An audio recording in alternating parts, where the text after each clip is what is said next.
ऐसी बात है कि जिस तरीके से 10 से 15 दिनों में सब कुछ पूरा का पूरा जो हेल्थ सिस्टम था वो फेल हो गया है। अगर ये बाड़मेर ज़िले के मेडिकल कॉलेज के अस्पताल की बात की जाए तो वहाँ का भी हेल्थ सिस्टम है वो पूरा फेल हो गया है। हालांकि जिस तरीके से जो मेडिकल कॉलेज के प्रिंसिपल है वो लगातार मॉनिटरिंग कर रहे हैं, यहाँ के डॉक्टर, तो यकीनन सैल्यूट के लायक है।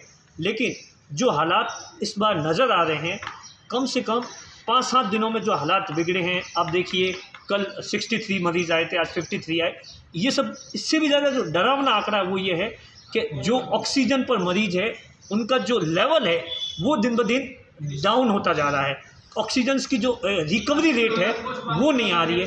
तो ये चिंताजनक है, जो कि आने वाले कुछ दिनों में बहुत ज़्यादा चिंताजनक है। जो लोग अस्पताल जा रहे हैं, सबसे पहले तो मैं उन लोगों से भी ये अपील करना चाहूँगा कि जो एक व्यक्ति जो पॉजिटिव आता है उसके साथ में एक से ज़्यादा न जाए, और ज़रूरी काम है तो ही घर से बाहर निकले। यहाँ तक कि हम लोग भी, अब हमने भी जिस तरीके से जो तस्वीरें देखी हैं, जो चाहे सोशल मीडिया पे देखी है या अस्पताल की देखी है, उसके बाद मैं एक छोटा सा एग्जांपल देना चाहूँगा। कल जिस तरीके से जो कलेक्टर साहब है, पीएमओ साहब है, इन सब ने एक वीडियो आया था कि जो ऑक्सीजन का मरीज़ था उसको चेक कर रहे थे, उससे बातचीत कर रहे थे, और सुबह ये खबर आती है कि उसकी डेथ हो जाती है। तो आप सोचिए, कल तक तो वो मरीज़ एकदम सही था, तो रिकवरी जो रेट थी और कितने हालात क्रिटिकल हो गए हैं। ऐसे में अगर इस समय अगर हम लोग अब सावधानी नहीं बरतेंगे, जो सरकार की गाइडलाइंस है उसकी पालना नहीं करेंगे, तो यकीनन हालात और ज़्यादा चिंताजनक होंगे। जो तस्वीरें भोपाल, लखनऊ या महाराष्ट्र की नज़र आ रही है, वो तस्वीर अगर ये लापरवाही की तो हो सकता है कि इस बाड़मेर की भी हो।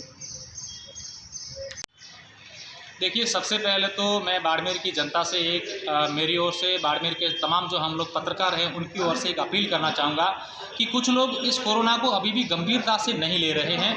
उनको लग रहा है कि ऐसे ही लॉकडाउन लगाया जा रहा है, ऐसे ही लोगों की दुकानें बंद करवाई जा रही है, ये सब लोगों की भ्रांतियाँ फैली हुई है। लेकिन ये स्थिति आपको जब मालूम चलेगी जब आप इसी चीज़ को हकीकत पास में आकर के नज़दीक इसी चीज़ को देखेंगे कि क्या स्थितियाँ बनी हुई है। हम लोग पिछले 1 साल से, जब से कोरोना का प्रकोप अपने देश में आया है, उसके बाद से हम लगातार कवरेज कर रहे हैं।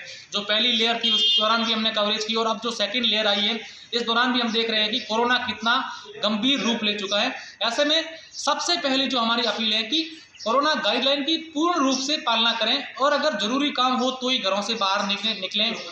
बेवजह एक बहाने बना करके नहीं निकले कि हमारा ये काम है, वो काम है। हमने जो पिछले 5-7 दिन में कवरेज देखी उसके दौरान ये देखा गया कि कुछ लोग सब्जी का बहाना बना लेते हैं, कुछ लोग आटे का बहाना बनाते हैं, कुछ लोग ऐसे ही पुराने टैबलेट्स लेकर के अपने जेब में डाल करके घूमते हैं, और जो पुलिस और पत्रकार उनसे पूछते हैं कि भाई कहाँ जा रहे हो, तो वो बहाना बनाते हैं कि मैं हॉस्पिटल जा रहा हूँ। ये आप जो कर रहे हैं, इस कोरोना को आप हल्के में ले रहे हैं, ये आप ये यकीन मानिए कि आपके साथ नहीं, अपने परिवार के साथ और पूरे देश के साथ आप धोखा कर रहे हैं। अगर यही स्थितियाँ रही तो क्या आगे आने वाले समय में क्या कोरोना रूप ले सकता है, इसकी अपन कल्पना भी नहीं कर सकते। इसलिए सभी से अपील है कि बेवजह घरों से बाहर नहीं निकलें। स्थितियाँ बहुत खतरनाक हो रही है। देश के कई हिस्सों में ऐसी स्थितियाँ बन चुकी हैं कि लोगों जो शमशान घाट है वहाँ पर जो अंतिम संस्कार करने के लिए भी नंबर नहीं आ रहे हैं। लोगों के 15-15 घंटे तक अंतिम संस्कार करने के लिए वेट करना पड़ रहा है लोगों को। शमशान घाट पूरे सारे फुल हो चुके हैं। ऐसी स्थिति कहीं बाड़मेर में नहीं बन जाए, इसलिए हम सब लोगों की जिम्मेदार होने के नाते ये जिम्मेदारी बनती है कि कोरोना गाइडलाइन की पूरी तरह से और सख्ती से पालना करें। हालांकि प्रशासन, पुलिस लगातार लोगों से अपील कर रहे हैं, जो लापरवाह लोग हैं उनके खिलाफ कार्रवाई भी हो रही है, लेकिन उसके बावजूद कई जगह पर हम देख रहे हैं कि लोग पूरी तरह से इसकी पालना नहीं कर रहे हैं। इसलिए हम बाड़मेर के जितने भी पत्रकार हैं उनकी ओर से मेरी बाड़मेर की जनता से अपील है कि कोरोना गाइडलाइन की पूर्ण रूप से पालना करें। कोरोना की बहुत गंभीर स्थिति है, लगातार मरीज बढ़ रहे हैं, और आमजन से मैं यही अपील करूंगा कि अनावश्यक घरों से बाहर ना निकलें, जितना हो सके घरों में रहें और कोरोना गाइडलाइन का पालन करें। परवीन जी, बाड़मेर में कोरोना को लेकर क्या स्थिति है, और एक पत्रकार होने के नाते आपकी बाड़मेर की जनता से क्या अपील है? बाड़मेर की जनता से केवल मात्र एक अपील है कि आज जैसे स्थितियां जो बन रही है उसके हिसाब से एक नया स्लोगन लागू होना चाहिए, मेरा मास्क मेरी जान, और मेरे सुखद भविष्य की यही है पहचान। अगर जब हम इसको अपनाएंगे तो सुरक्षित रहेंगे, लेकिन जो स्थितियां बन रही है वो भयानक से भयावह हो रही है। हम भयानक से भयावह तक पहुँचे, उससे पहले अगर हम अपने आप में सुरक्षित और नियमों की पालना शुरू कर दें तो निस्संदेह बाड़मेर कोरोना से बच सकता है। शहर के अंदर पिछले कुछ दिनों से लोग कवरेज जो हम लोग कर रहे हैं उसमें देखा जा रहा है कि कुछ लोग अभी भी लापरवाहियाँ बरत रहे हैं, तो ऐसे लोगों को क्या कहना चाहेंगे? लापरवाही वो अपने को खुद को धोखा नहीं दे रहे हैं, अपने खुद के साथ साथ अपने परिवार को भी धोखा दे रहे हैं। वर्तमान में कोरोना मरीजों की ये हालत है कि कोई सिम्टम नहीं है, कुछ भी नज़र नहीं आ रहा है, आप किससे मिल रहे हो वो एकदम स्वस्थ आपके सामने नज़र आ रहा है और शाम तक आप तक समाचार आते हैं कि साहब फलाने की कोरोना से डेथ होगी।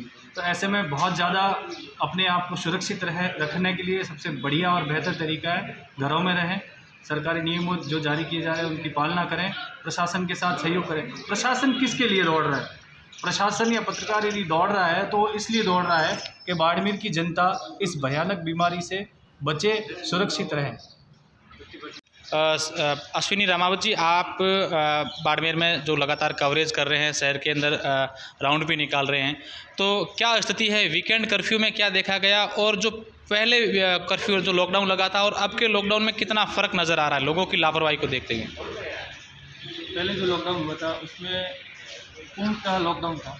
इस बार वीकेंड लॉकडाउन लगाया, 2 दिन के लिए लगाया, लेकिन ये आगे भी बढ़ सकता है अगर पब्लिक जागरूक नहीं होगी पूरी तरह से और मास्क नहीं लगाएगी तो ये पूरी तरह से लागू हो सकता है, जो आगे 30 तारीख तक लागू हो सकता है। अभी तक सुनने में ये आ रहा है, लेकिन पब्लिक यहाँ भी है बहुत कम फॉलो कर रही है। जहाँ तक हम देख रहे हैं तो लोग बिना मास्क भी घूम रहे काफ़ी, और जहाँ हम मार्केट में घूमते हैं जैसे रोडों पर घूम रहे हैं काफ़ी लोग, और जैसे जैसे हम गलियों में जैसे पुलिस राउंड निकालती है तो वो घरों में घुस जाते हैं, फिर वापस वही रूटीन आ जाता है, जैसे घूम रहे इधर उधर घूमते रहते हैं, मास्क लगाते नहीं। ये स्थिति कहीं ना कहीं गंभीर है ना। अगर मान लो ये जैसे जैसे बढ़ेगी तो और ज़्यादा, आप 2 दिन के ही केस देख लो,